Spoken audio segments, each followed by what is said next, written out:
Kevin O'Leary calls Entrepeneur Bambi and viewers go ballistic. Hey guys, today we're going to be talking about how Kevin O'Leary calls Entrepeneur Bambi and viewers go ballistic. Let's get right into it. In 2017, well-known entrepreneur and star of Shark Tank Kevin O'Leary voiced his strong views about the then Canadian Prime Minister Justin Trudeau's ability to stand toe-to-toe with the newly elected US President Donald Trump. O'Leary's analysis was harsh, criticizing Trudeau's tax and spend policies and his lack of business experience, which he deemed a major disadvantage in competing with the real estate tycoon turned president. Kevin O'Leary, fondly known as Mr. Wonderful, painted a rather bleak picture for the Canadian economy. His argument was rooted in the assumption that Canada, under Trudeau's leadership, would find it increasingly challenging to compete with the US once Trump took over the reins in Washington on January 20th. Using a vivid analogy, O'Leary compared the upcoming competitive landscape to a battle between Godzilla, representing Trump, and Bambi, representing Trudeau. He held little hope for his home country's prospects in this bout. During an interview on the Canadian television network BNN, O'Leary expressed deep concerns about Canada's economic approach. He honed in on the country's carbon tax policy, a particular point of contention, suggesting that it would hinder Canada's competitiveness with its larger trading partner, the United States. His views came amidst Trump's campaign promises to renegotiate the North American Free Trade Agreement, NAFTA, to better serve American workers. Trudeau, in response, had stated he was open to discussing NAFTA with Trump.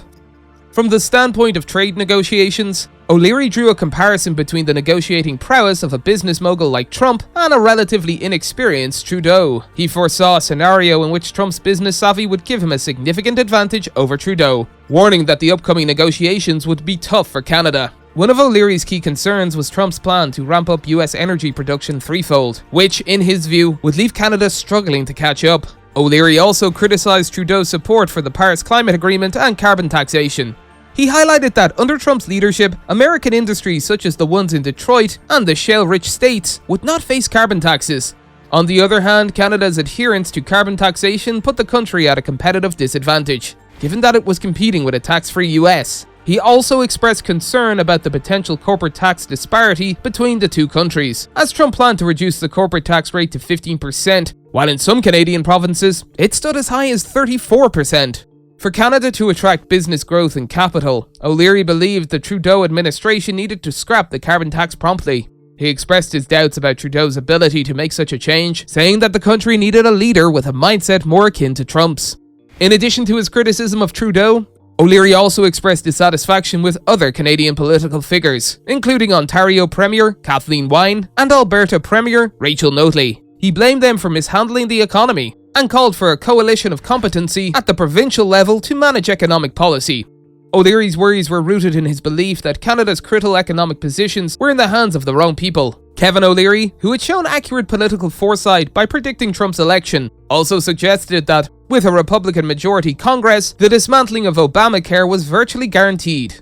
Interestingly, despite his previous non-affiliation with any political party, O'Leary had started mulling over a potential political career, intending to make the government more amenable to business and taxpayers. It seemed O'Leary was setting his sights on the Canadian Prime Minister's position by potentially seeking the leadership of the Conservative Party. His decision to officially run was expected by the end of February, amidst a crowded field of at least 12 other candidates. Despite facing criticism for his lack of fluency in French, a highly valued skill in Canadian politics, O'Leary defended himself by stating that he spoke the most important language, that of job creation. He found himself compared to Trump due to his shared intent to infuse business acumen into governance. O'Leary wasn't generous in his evaluation of Trudeau, whom he saw as squandering taxpayers' money. Despite spending considerable time in the US due to his wide-ranging business interests, O'Leary remained a Canadian citizen and taxpayer, asserting that he was best equipped to negotiate advantageous deals for both countries. While traditionally the Canadian Prime Minister has been an elected member of the country's parliament, the House of Commons, whether O'Leary would follow suit remained speculative at the time. The Conservative leadership election was scheduled for May 27, 2017, and O'Leary left the door open to possibly supporting another candidate if their pro-business, pro-growth philosophy aligned with his, and if he could have a say in the government's affairs. On a separate note, following criticism for a tweet praising the late Cuban dictator Fidel Castro, Justin Trudeau has decided against attending the funeral in Havana. In the Thanksgiving Day interview, published by the CBC, O'Leary reiterated his Godzilla vs. Bambi analogy and asserted that Trudeau would only serve one term as Prime Minister, further solidifying his perspective of Canada's precarious position in the global economic landscape under Trudeau's leadership. While the message conveyed through the comparison was certainly understood, one could argue that a touch of finesse or subtlety might have made it more palatable. The analogy, though undeniably impactful in its intent, could have been delivered with a bit more decorum and tact. This approach may have allowed it to resonate more effectively without potentially alienating or offending its audience. That's all for today, and we'll be sure to catch you all in the next one.